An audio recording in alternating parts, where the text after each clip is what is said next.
नमस्कार दोस्तों, आज मैं आपको दशा माता के दिनों में सुनी जाने वाली धर्मराज जी की कहानी सुनाने जा रही हूँ। प्रेम से बोलिए धर्मराज जी की जय हो। एक गांव में एक बुढ़िया माई रहती थी। वह बहुत नियम धर्म से व्रत रखा करती थी। एक दिन धर्मराज जी के घर से यमदूत उन्हें लेने आए और वह उनके साथ चलने लगी। चलते चलते बैतरणी नदी आई तो यमदूत बोले, हे माई, तुमने गायों का दान किया है। बुढ़िया माई ने मन में गाय माता को श्रद्धा से ध्यान किया तो वह उनके समझ आ गईं। तब बुढ़िया माँ गाय का पूंछ पकड़कर नदी पार कर लिया। वह यमदूतों के साथ आगे चल दी। आगे रास्ते में काले कुत्ते आ गए। यमदूत फिर बोले, बुढ़िया माई, तुमने कभी कुत्तों को खाना खिलाया है? तब बुढ़िया माई ने कुत्तों का ध्यान किया तो वह रास्ते से चले गए। बुढ़िया माई और आगे चली। आगे रास्ते में कौवे सिर में चोंच मारने लगे। तब यमदूत बोले, बुढ़िया माई, तुमने कभी ब्राह्मण के बेटे के सिर में तेल लगाया था?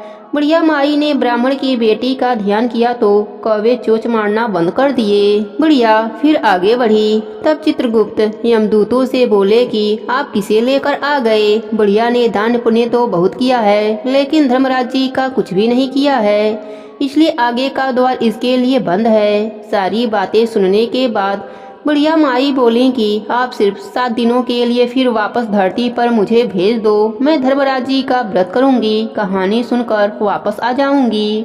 बुढ़िया माई वापस धरती पर आ गईं। अब गांव वाले उसे भूतनी समझकर अपने दरवाजे बंद कर दिए। जब वह अपने घर गईं तो उनके बेटे बहू ने भी अपना दरवाजा बंद कर दिया। बुढ़िया माई ने कहा, मैं भूतनी नहीं हूँ, मैं तो धर्मराज जी की आज्ञा से धरती पर 7 दिन के लिए वापस आई हूँ। मैं इन 7 दिनों में धर्मराज जी का व्रत कर उनकी कहानी सुनूंगी, जिससे मुझे परलोक में जगह मिल जाएगी।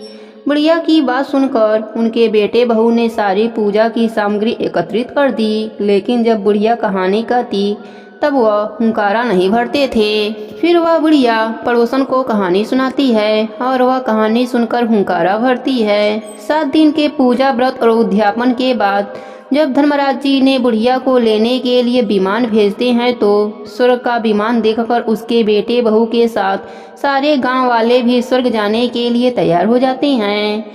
बुढ़िया ने कहा कि तुम कहाँ तैयार हो रहे हो? मेरी कहानी तो केवल पड़ोसन सुनी है, उसी ने हुंकारा भरा है, इसलिए वही साथ जाएगी। सभी गांव वाले बुढ़िया से धर्मराज जी की कहानी सुनने का विनती करते हैं। तब बुढ़िया उन्हें कहानी सुनाती है। कहानी सुनने के बाद सारे ग्रामवासी विमान में बैठकर स्वर्गलोक में जाते हैं। सबको देखकर धर्मराज जी कहते हैं, मैं तो विमान सिर्फ बुढ़िया के लिए भेजा था। बुढ़िया माई कहती हैं, हे धर्मराज जी, मेरा जो भी पुण्य है उसमें से आधा गांव वालों को दे दिया जाए। इस प्रकार धर्मराज जी सबको स्वर्गलोक में जगह दे देते हैं।